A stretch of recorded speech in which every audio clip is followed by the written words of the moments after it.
चलिए आज का जो लेक्चर है प्लांट डिसीज फोरकास्टिंग के बारे में है।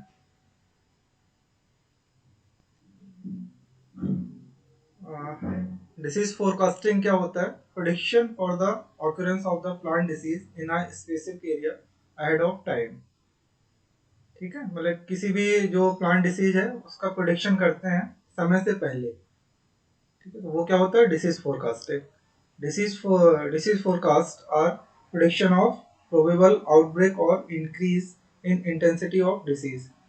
किसी भी डिसीज का आउटब्रेक होने वाला है या डिसीज फैलने वाली है, उसको पहले से ही प्रेडिक्शन लगा लेना, पहले से ही अनुमान लगा लेना, ये डिसीज फोरकास्टिंग होती है।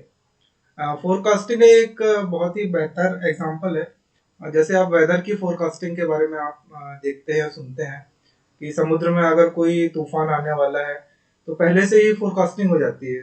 फोरकास्टिंग का फायदा क्या होता है कि समुद्र के किनारे वाले जो एरिया है उनको पहले से ही खाली करवा लिया जाता है, ताकि जो बड़ी बड़ी जो लहर आ रही हैं तो उनसे उनको बचाया जा सके। या मछुआरे जो मतलब कि मछली वगैरह जो पकड़ रहे हैं उनको पहले से अलर्ट कर दिया जाता है कि इस दिन तूफान आने वाला है, कृपया आप वहां से दूर रहिए। या फिर अगर हम क्रॉप की बात करें, क्रॉप कल्टीवेशन की बात करें, तो यहाँ पे भी वेदर की फोरकास्टिंग होती है।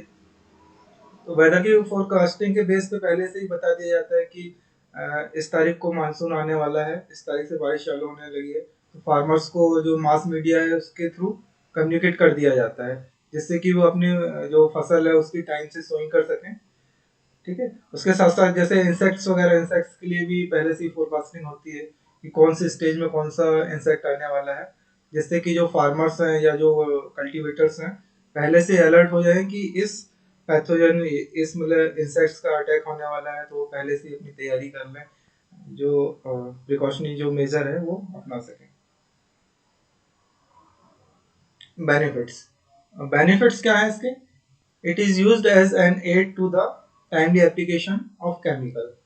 इसका जो सबसे महत्वपूर्ण जो इम्पोर्टेंट है वही है कि अगर टाइम से पहले पता लग जाएगा कि ये डिसीज आने वाली है, तो जो केमिकल्स वगैरह है उसका यूज हम टाइम पे कर पाएंगे, और जो प्रिपरेशन है पहले से ही करके रखेंगे कि ये डिसीज आने वाली है और उसके लिए ये केमिकल लगेंगे, तो फार्मर पहले से ही प्रिपेयर रहेगा।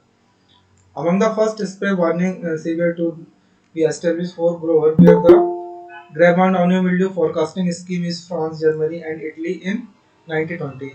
1920 में ही फोरकास्टिंग सिस्टम आ गया था, और ये जो फोरकास्टिंग सिस्टम है फ्रांस, जर्मनी और इटली में आया था। और ये जो ग्रेपवाइन की जो डाउनी मिल्ड्यू है, ग्रेपवाइन की डाउनी मिल्ड्यू आप सभी जानते हैं कि ये जो यूरोप में है, इससे बहुत महामारी आई थी। महामारी के बाद ही मतलब कि जो फोरकास्टिंग सिस्टम एक्टिव हुआ था और लोगों ने उस पर काम चालू कर दिया था। तो 1920 से ही चालू हो गया था ये फोरकास्टिंग बेस्ड। बेसिक नीड्स, अब जो फोरकास्टिंग उसकी बेसिक नीड्स क्या रहेंगी? सबसे पहले क्या है? Knowledge of epidemiology. एपिडेमियोलॉजी की नॉलेज होना बहुत जरूरी है। एपिडेमियोलॉजी आप लोग सभी जानते हैं कि एपिडेमियोलॉजी क्या होती है। कोई भी डिसीज अब एपिडेमिक महामारी का रूप धारण कर लेती है, तो कौन सी डिसीज एपिडेमियोलॉजी पे जा रही है या महामारी हो रही है उसका नॉलेज होना बहुत जरूरी है। The factor of epidemic and it's component should be known in advance before forecasting is done. जब हम किसी की डिसीज की फोरकास्टिंग की कोई मॉडल बनाने जा रहे हैं, उसके पहले एपिडेमिक्स और उसके कंपोनेंट को समझना बहुत जरूरी है।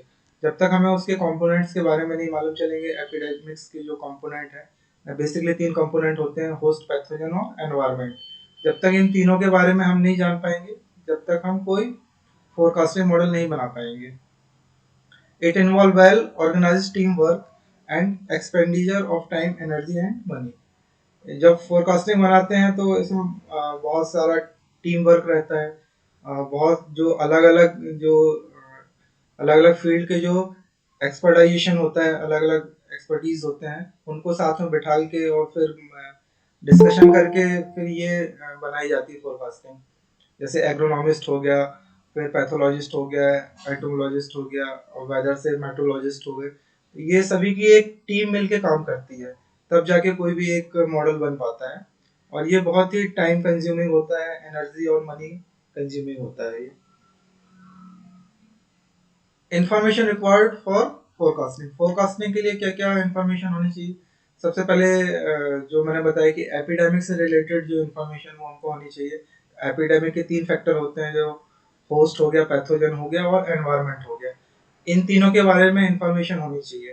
जैसे होस्ट फैक्टर है prevalence of susceptible variety in the given locality. कोई लोकेलिटी है, वहाँ पे कोई वैरायटी लगी है, वो वैरायटी का हमें पता होना चाहिए कि वो ससेप्टेबल है या रेजिस्टेंट है। Response of the host at different stage growth to the activity of the pathogen, density and distribution of the host in the given locality। अब जो वहाँ पे जो क्रॉप लगी हुई है, क्रॉप में जो पैथोजन अटैक कर रहा है, तो पैथोजन के बारे में जो पता होना चाहिए कि पैथोजन की कौन सी स्टेज होस्ट पे अटैक करती है, ज़्यादा नुकसान करती है। तो ये होस्ट के फैक्टर हैं, इनको पता होना चाहिए। फिर पैथोजन से रिलेटेड फैक्टर है जैसे अमाउंट ऑफ प्राइमरी इनोकुलम। जो पैथोजन है उसका जो प्राइमरी इनोकुलम है वो एयर, सॉइल और प्लांटिंग मटेरियल में कहाँ कहाँ पे है उसका प्राइमरी इनोकुलम, ये पता होना चाहिए। डिस्पर्सन ऑफ इनोकुलम, इनोकुलम कैसे फैलता है ये मालूम होना चाहिए। स्पोर का जर्मिनेशन कैसे होता है, इन्फेक्शन कैसे होता है, पैथोजन का जो इंक्यूबेशन पीरियड है वो क्या है, sporulation on the infected host. ठीक है, इन्फेक्टेड होस्ट जो होस्ट है उसके ऊपर उसका स्पोरुलेशन कैसे होगा, फिर फिर उसका डेसिमिनेशन कैसे होगा, स्पोर कैसे फैलते हैं। फिर पेरिनेशन स्टेज, मतलब कि जो पैथोजन है वो सरवाइव कैसे करता है वो हमें मालूम होना चाहिए। पैथोजन की कौन सी स्टेज है जो परपिचुएट करती है या रेस्टिंग स्पोर बनाती है। इनोकुलम पोटेंशियल हमको मालूम चाहिए कि जो भी इनोकुलम है पैथोजन का उसमें पोटेंशियल कितना है। Density in the seed, soil, air, ये सब पैथोजन के बारे में पता होना चाहिए। फिर एनवायरनमेंट के फैक्टर हैं जैसे temperature, humidity, light intensity and wind velocity. इन सभी के बारे में इंफॉर्मेशन पहले से मालूम होना चाहिए, तभी जाके कोई एक फोरकास्टिंग मॉडल बन पाएगा। Condition for disease forecasting, disease forecasting के लिए क्या कंडीशन होनी चाहिए। जनरली 5 कंडीशन है।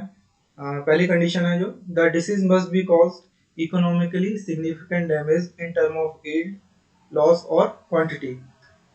ऐसी ऐसी डिसीज के लिए हम मॉडल बनाएंगे जिस डिसीज से बहुत ही ज़्यादा नुकसान होता है या इकोनॉमिकली बहुत ज़्यादा इम्पोर्टेंट है। जैसे पोटैटो डिसीज है, पोटैटो में जो लेट ब्लाइट आई थी, तो पोटैटो क्रॉप बहुत ही इम्पोर्टेंट क्रॉप है यूरोप में, तो उसमें जो लेट ब्लाइट आई थी उसके उससे क्या बहुत ज़्यादा नुकसान हो रहा था। तो ऐसी डिसीज जो इकोनॉमिकली ज़्यादा नुकसान कर रही है उसके लिए मॉडल बनाएंगे, ना कि मतलब कि जो माइनर डिसीज है उसके लिए। Control measure must be available at the economically accepted cost. अब कंट्रोल मेजर जो बनाएंगे फोरकास्टिंग के बाद में, जो उसके कंट्रोल के लिए हम जो मेजर बनाएंगे वो ऐसे होने चाहिए जो कि फार्मर्स के लिए एप्लीकेबल हो। ऐसा ना हो कि हम बहुत महंगी टेक्निक बना देते हैं या बहुत ही महंगा जिस पे खर्च आ रहा हो जो कि फार्मर्स के लिए एक्सेप्टेबल ना हो। तो ये कंडीशन रहेगी। The disease must have very each season in timely of the first infection and its sequence rate of progress।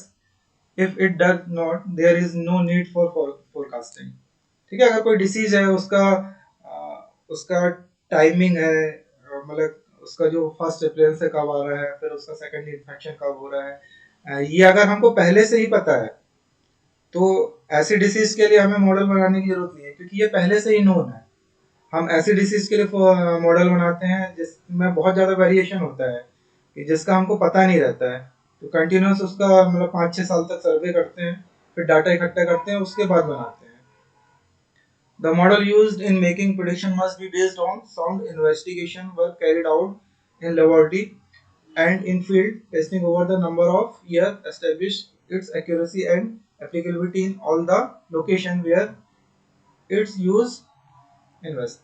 ठीक है, मॉडल ऐसा बनाएंगे कि जो बहुत साल तक मतलब कि इन्वेस्टिगेशन करें, मतलब कि इन्वेस्टिगेशन सबसे पहले हम लैब में करेंगे, लैब के बाद में फिर उसको फील्ड में टेस्ट करेंगे, और ये 1 या 2 साल पे बेस्ड नहीं होगा, ये लगातार कई सालों तक हम उस पर वर्क करेंगे, उसके बाद ही मतलब कि इसको हम मॉडल के रूप में बनाएंगे। Grow must have sufficient manpower and equipment to apply control measure when disease warning is given। ठीक है, जब फार्मर्स को हम डिसीज के लिए वार्निंग दें तो फार्मर्स के पास मतलब कि सफिशिएंट टाइम होना चाहिए, सफिशिएंट मैन पावर होना चाहिए और इक्विपमेंट होना चाहिए। मान लो किसी चीज़ की हमने वार्निंग दे दी, वार्निंग तो दे दी, लेकिन फार्मर्स के पास वो केमिकल्स नहीं है, वो मैन पावर नहीं है, वो इक्विपमेंट नहीं है, तो ऐसी वार्निंग किसी काम की नहीं रहेगी। तो ये सब कंडीशन है किसी भी मॉडल को बनाने से पहले। Method of disease forecasting. अब डिसीज फोरकास्टिंग की मेथड कौन कौन सी होती हैं? Usually the following methods are employed in the disease forecasting. Disease forecasting के लिए मेथड है, पहली है जो based on primary inoculum, second है based on weather condition, third based on correlative information, फिर है बेस्ड ऑन कंप्यूटर। ये चार मेथड है जिसके बेस्ड पे कोई भी मॉडल बनता है। सबसे पहली जो है based on primary inoculum. Primary inoculum आप सभी जानते हैं, अगर नहीं जानते तो मैं आपको बता रहा हूँ कि जो प्राइमरी इनोकुलम में कोई भी फंगस है, बैक्टीरिया है, पैथोजन है जिससे पहली बार डिसीज होती है, उसको प्राइमरी इनोकुलम बोलते हैं। प्राइमरी जो इनोकुलम में फंगस का माइसिलियम हो सकता है, फंगस का स्पोर हो सकता है, कॉनिडिया हो सकता है, स्पोरेंजिया हो सकता है, जूस्पोर हो सकता है, या बैक्टीरिया है, बैक्टीरिया के सेल्स हो सकते हैं, नेमाटोड्स के एग है, एल1 हो सकती है। ये सब क्या है? प्राइमरी इनोकुलम है, इससे क्या पहली बार डिसीज हो रही है। ठीक है, तो जो बेस्ड ऑन प्राइमरी इनोकुलम है, फर्स्ट है एयर ट्रैपिंग डिवाइस। ठीक है, अगर कुछ डिसीज क्या होती है, डिसीज के स्पोर एयर में रहते हैं, तो अगर एयर में स्पोर है तो ऐसी डिवाइस बनानी पड़ेगी जो उसको एयर में पकड़ ले, तो एयर ट्रैपिंग डिवाइस होती है। ऑकरेंस ऑफ वायबल स्पोर और papules in air can be assessed by this method. इस मेथड से हम जो एयर में जो प्रोपिगुल्स हैं, जो पैथोजन के प्रोपिगुल्स हैं, उसको ट्रैप करते हैं और फिर असेसमेंट करते हैं कि ये डिसीज है उस पर्टिकुलर एरिया में आ रही है। फिर मोनोकल्चर मेथड। मोनोकल्चर मेथड किसमें करते हैं? In the case of soil born disease the primary inoculum in the soil can be determined by this method. इस मेथड के द्वारा जो सॉइल बॉर्न डिसीज है, सॉइल बॉर्न डिसीज कौन कौन सी है जिसका पैथोजन सॉइल में रहता है? सॉइल बॉर्न डिसीज जनरली जो फंगस है, राइजोपिटोनिया होता है, स्क्लेरोशियम होता है, फाइटोप्थेरा होता है, ठीक है, पीथियम होता है। तो ये सब क्या सॉइल बॉर्न फंगस हैं और इनसे सॉइल बॉर्न डिसीज होती है, ये सॉइल में ही रहते हैं। तो जो प्राइमरी इन्फेक्शन है वो सॉइल के द्वारा होता है। अगर सॉइल से प्राइमरी इन्फेक्शन हो रहा है तो अपने को ऐसी मेथड यूज करनी पड़ेगी कि सॉइल से अपने वहाँ के स्पोर निकाल सकें या फंगस को आइडेंटिफाई कर सकें। उसके लिए ये मेथड है मोनोकल्चर मेथड। फिर थर्ड जो है सीड टेस्टिंग मेथड। अब कुछ जो पैथोजन होते हैं वो सीड बॉर्न होते हैं। सीड बॉर्न मतलब इंटरनली सीड बॉर्न होते हैं, एक्सटर्नली सीड बॉर्न होते हैं। सीड के अलावा अलावा जो प्लांट का जो प्रोपोगेशन होता है, जैसे राइजोम हो गया, सकर्स हो गए, इनके द्वारा भी बहुत से प्लांट्स लगाए जाते हैं। तो उनमें ये सरवाइव करते हैं और उसी के माध्यम से डिसीज फैलाते हैं। तो ऐसी मेथड अपने को बनाना है जिससे सॉइल टेस्टिंग हो सके। Presence of loose smut of wheat, ergot of pearl millet and viral disease of potato can be detected in the seed lots and randomized different seed testing method। ठीक है, जैसे loose smut हो गया wheat का, तो ये क्या होता है? इंटरनली सीड बॉर्न होता है। अर्गट का पर्ल मिलेट हो गया, एक्सटर्नली होता है। फिर बहुत सारी वायरस डिसीज हैं, पोटैटो की जो वायरस डिसीज होती हैं, ये भी सीड में ही रहती हैं। तो इन सबको डिटेक्ट करने के लिए बहुत सारी सीड टेस्टिंग मेथड्स का यूज किया जाता है। Based forecasting based on weather condition. Weather condition के बेस्ड पे बहुत फोरकास्टिंग होती है। वेदर कंडीशन क्या रहेंगे? जैसे टेम्परेचर हो गया, रिलेटिव ह्यूमिडिटी हो गई, रेनफॉल हो गया, लाइट हो गई, विंड वेलोसिटी हो गई। तो ये सारी चीजें during the crop season and during the inter cropping season are measured. ये सारी चीजें कब मेजर करेंगे? जब क्रॉप का सीजन चल रहा है, ठीक है, जिस 4 महीने की क्रॉप है तो 4 महीने के बीच में ये सब ऑब्जर्वेशन लेंगे। सोइंग से, जर्मिनेशन से लेके हार्वेस्टिंग के पहले तक ये सारे डाटा हम लेंगे। और साथ ही अगर इंटर क्रॉप है तो इंटर क्रॉप में भी ये सारे डाटे रिजल्ट होंगे। Weather condition above the crop and at the soil surface are also recorded. जब हम वेदर के ये सारे पैरामीटर ले रहे हैं तो वेदर के साथ साथ सॉइल के भी ये सारे पैरामीटर लेने पड़ेंगे कि सॉइल का टेम्परेचर कितना है, सॉइल में ह्यूमिडिटी कितनी है, रेनफॉल जो हुआ है तो वो कितना तक गया हुआ है, लाइट कहाँ तक जा रही है। तो ये सारे मेजर क्या, सॉइल के भी, सॉइल का पीएच क्या है, ये सारे फैक्टर हमको देखने पड़ेंगे। Forecasting based on correlative information. अब ये सारी इंफॉर्मेशन को आपस में इकट्ठा करेंगे, फिर उसके बेस्ड पे हम बनाएंगे। Weather data of several year are collected and correlated with the intense of the disease. ठीक है, डिसीज की जो इंटेंसिटी है उसके बेस्ड पे हमने जो कई सालों से जो वेदर डाटा हम इकट्ठा कर रहे हैं वो डाटा को आपस में इकट्ठा करेंगे, पूल करेंगे, उनकी एनालिसिस करेंगे, उसके बेस्ड पे हम मॉडल बनाएंगे। The data are compared and then the forecasting of the disease is done. ये सभी डाटा को कंपेयर करना है, फिर फोरकास्टिंग डिसीज डन करना है। Forecasting criteria developed for comparison of the disease observed with standard meteorological data have been provided for diseases like septoria, leaf blotch of wheat, fire blight of apple, and Varley powdery mildew। ये disease के example हैं जो कि बहुत सारे लगभग 5 या 6 साल के डाटा इकट्ठा करके ये फोरकास्टिंग मॉडल बनाए गए हैं। Use of computer for disease forecasting. Disease का फोरकास्टिंग के लिए कंप्यूटर यूज किया जाता है। आप सही बात, आजकल जो आज का जो मॉडर्न टाइम जो चल रहा है, पूरा जो डाटे हैं वो कंप्यूटर पे ही एनालिसिस किए जाते हैं। यहाँ तक कि जो वेदर वेदर का जो वेदर के जो इक्विपमेंट्स वगैरह हैं वो डायरेक्ट मतलब कि कंप्यूटर से कनेक्ट रहते हैं। सारी जो वेदर की इंफॉर्मेशन है डायरेक्ट कंप्यूटर पे आ जाती है, और जिसको वेदर स्टेशन बोलते हैं।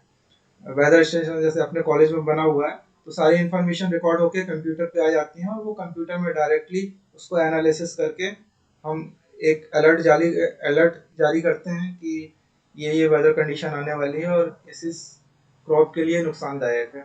ये कंप्यूटर बेस्ड पूरा प्रोग्राम है। In some advanced countries, forecasting of the disease made by use of computer. This system given the result quickly। ये वाला जो सिस्टम है कंप्यूटर बेस्ड है, बहुत ही जल्दी रिजल्ट दे देता है कि जो भी वेदर का जो स्टेशन बना हुआ है उसमें जितने भी इक्विपमेंट है वो डायरेक्ट कंप्यूटर से कनेक्ट रहते हैं। तो डायरेक्ट कंप्यूटर से कनेक्ट है, तो जो भी रीडिंग ले रहा है, जैसे सनशाइन रिकॉर्डर है, तो सन मतलब दिन में कितने समय तक धूप रही, कितने समय तक नहीं रही, ये डायरेक्ट मतलब कि कंप्यूटर पे रीडिंग देगा। विंड वेलोसिटी कितनी रही, ठीक है, रेनफॉल कितना हुआ, तो ये सारे डाटे जो हैं इक्विपमेंट रिकॉर्ड करते हैं और डायरेक्ट कंप्यूटर को ट्रांसफर करते हैं। और कंप्यूटर में भी ऐसे सॉफ्टवेयर होते हैं जो उनको एनालिसिस करके डायरेक्ट रिपोर्ट सामने आ जाती है।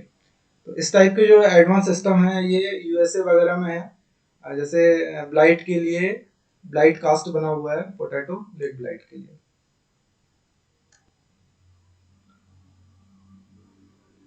अब ये बहुत सारी जो प्लांट की जो डिसीज हैं, जो कंट्री हैं, उनके लिए वहाँ पे ये फोरकास्टिंग मॉडल्स बने हुए हैं।